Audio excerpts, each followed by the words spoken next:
తెలంగాణ మహారాష్ట్ర సరిహద్దు మంజీరా నదిలో సాగుతోన్న ఇసుక అక్రమ దందాకు రాజకీయ రంగు పులుముకుంది. కాసుల వర్షం కురిపిస్తోన్న ఈ వ్యాపారం వెనుక ఎవరి హస్తం ఉందన్న అంశంపై విపక్షాలు దృష్టి పెట్టాయి. డబ్బుల పంట పండిస్తోన్న ఇసుకను అడ్డం పెట్టుకుని మాఫియా చెలరేగిపోతోంది. నిజామాబాద్ జిల్లాలోని ఇసుకాస్తుల ఆగడాలపై పోరాటం చేపట్టిన బీజేపీ వాహనాలను అడ్డుకుంటోంది. కలెక్టర్ కార్యాలయం దగ్గర ఆందోళన నిర్వహించి సమస్య తీవ్రతను పాలకులకు తెలిసేలా చేసింది. నిజామాబాద్ జిల్లాలో రాజకీయ దుమారం రేపుతోన్న ఇసుక దందా వెనుక ఎవరి హస్తం ఉంది? మంజీరా నదిని కొల్లబొడుస్తూ శాండ్ను కొల్లగొడుతోన్న ఇసుక తోడేళ్లకు తోడుగా ఉన్నదెవరు? మాఫియా చెలరేగిపోతూ ఉంటే అధికారులేం చేస్తున్నారు? ఇసుక దోచుకోవడం, కాసులు దాచుకోవడం ఇప్పుడు తెలంగాణలో ఇదో పెద్ద మాఫియాగా మారింది. 3 రీచ్లు 6 డంపులు అన్నట్లుగా వ్యాపారం సాగుతోంది. ఇసుక మాటున కాసుల వేట కొనసాగుతుంది. తవ్వుకున్న వారికి తవ్వుకున్నంత అన్నట్టుగా ఇసుకాసురులకు కనక వర్షం కురిపిస్తోంది. నిజామాబాద్ జిల్లాలో ఇదే పరిస్థితి ఉంది. గోదావరి ఉపనది మంజీరా రివర్లో ఇసుకను నిలువునా తోడేస్తున్నారు. నదీ గర్భంలో కిలోమీటర్ల పొడవునా రోడ్లు వేసి మరీ ఇసుకను తవ్వేస్తున్నారు. రోజు వందలాది వాహనాలతో తరలి వస్తున్నారు. బాన్సువాడ నియోజకవర్గం పొతంగల్ పరిసరాల్లో 3 చోట్ల ఇసుక అక్రమ తవ్వకాలు యథేచ్ఛగా కొనసాగుతున్నాయి అన్న ఆరోపణలు ఉన్నాయి. పొతంగల్ మార్గంలో వెళ్లే వారికి బారులు తీరి భారంగా నడుస్తున్న వందలాది ఇసుక వాహనాలు కనిపిస్తున్నాయి. చుట్టుపక్కల గ్రామాల్లో వీటి రాకపోకలు సాధారణ జనజీవనంపై తీవ్ర ప్రభావం చూపుతున్నాయి. ధ్వంసమవుతున్న రోడ్లు, కళ్ల ముందు జరుగుతున్న ప్రమాదాలను చూసి గుండెలు బాదుకునే పరిస్థితులు ఉన్నాయి.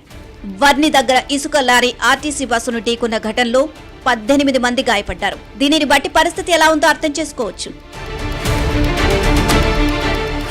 ఇసుక లారీల రాకపోకలతో రేగుతున్న దుమ్ము, ధూళితో జనం అవస్థలు పడుతున్నారు. ముక్కు రంధ్రాల ద్వారా ఇది ఊపిరితిత్తుల్లోకి చేరి శ్వాసకోశ సమస్యలకు కారణమవుతోంది. ఇది ప్రజారోగ్యంపై తీవ్ర ప్రభావం చూపుతుంది. ఇవన్నీ అధికారులకు కనిపించడం లేదా అంటూ బీజేపీ ప్రశ్నిస్తోంది. బాన్సువాడ పార్టీ ఇన్ఛార్జ్ కోనేరు శశాంక్ నేతృత్వంలోని బృందం అక్రమాలను పరిశీలించింది. పొతంగల్ దగ్గర మంజీరా నది మధ్యలో రోడ్డు వేసి మరీ ఇసుక తవ్వకాలు జరుపుతున్నారు అంటే శాండ్ మాఫియా ఎంతగా చెలరేగిపోతుందో గమనించవచ్చు. 30 నుంచి 40 మీటర్ల లోతులో తవ్వకాలు జరిపి ఇసుకను డంప్ చేసేస్తున్నారు. వందలాది వాహనాల్లో ఇసుకను అక్రమంగా తరలిస్తున్న అంశంపై బీజేపీ జిల్లా కలెక్టర్కు ఫిర్యాదు చేసింది. కానీ అధికారులు అటువైపు కన్నెత్తి చూడకపోవడం విమర్శలకు తావిస్తోంది. మంజీరా నదిలో ఏం జరుగుతుందో చూసే సాహసం చేయడం లేదు అధికారులు. గ్రామ పంచాయతీ ఉద్యోగులు మొదలు రెవెన్యూ, నీటిపారుదల శాఖ, మైనింగ్, పోలీస్ శాఖ వరకు ఎవరూ శాండ్ మాఫియాను అడ్డుకోవడం లేదు. పైగా అడుగడుగునా వెన్నంటి ఉంటూ ఇసుక తోడేళ్లకు తోడ్పాటునందిస్తున్నారు అన్న ఆరోపణలు ఉన్నాయి. నిత్యం వేల టన్నులు ఇసుక తరలిస్తున్న క్రమంలో మంజీరా నది ఎడారిగా మారిపోతుంది. భారీ ప్రొక్లైన్లతో తవ్వి తీస్తున్న క్రమంలో భూగర్భ జలాలు అడిగంటిపోతున్నాయి. 2 ఏళ్ల క్రితం వరకు 20 అడుగుల లోతులో నీరు లభించేది. కానీ ప్రస్తుతం 100 అడుగులు తవ్వాల్సి వస్తుంది. ఒకప్పుడు పాతాళ గంగా పెళ్లు బిగితే ఇప్పుడు భూగర్భ జలమట్టాలు అంతకంతకు పడిపోవడం ఆందోళన కలిగిస్తోంది. మంజీరా పరివాహక ప్రాంతం రైతులకు సహజంగా ప్రవహించే నదీ జలాలు అందకపోవడంతో బోర్లు తవ్వుకోవాల్సి వస్తుంది. తాగునీటికి తంటాలు తప్పడం లేదు.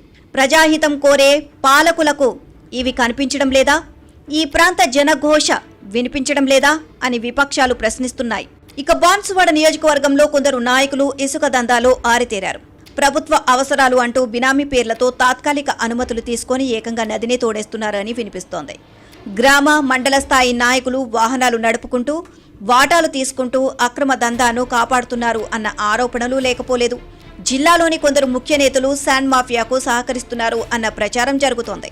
టీపీసీసీ అధ్యక్షుడు మహేష్ కుమార్ గౌడ్, రాష్ట్ర ఖనిజాభివృద్ధి సంస్థ చైర్మన్ ఈరవత్రి అనిల్ ఈ జిల్లా వాసులే కావడంతో విపక్షాలకు గొంతెత్తే అవకాశం ఏర్పడింది.